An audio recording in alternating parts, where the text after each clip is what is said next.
کوردی ڕۆژاوا دەسەڵاتێکی زۆریان هەبوو. کوردی ڕۆژاوا جوگرافیای سووریا بکەی بە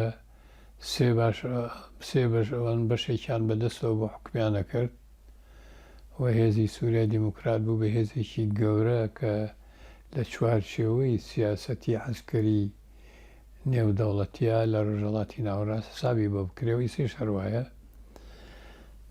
ئەوەیشی کە ڕوویدا دوو سەبەبی ئەساسی بوو. یەکەم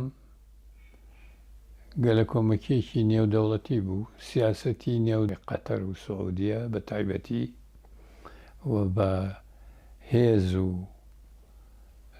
هێزی عەسکەری و سیاسی و تەدبیری تورکیا ئەو گەلە کۆمەکییان کرد کە کردیان لە گەڕەکەکان کوردنشینەکانی حەلەب لە شێخ مەحسوود و ئەشرەفیە قەتڵعامی کوردیان زۆرتر کرد لە عەلەویەکانی کەناراوەکە، بە سەدان گەنجیان لە ماڵەوە دەرێکی باش. ئێستا کورد بە قەناعەتی من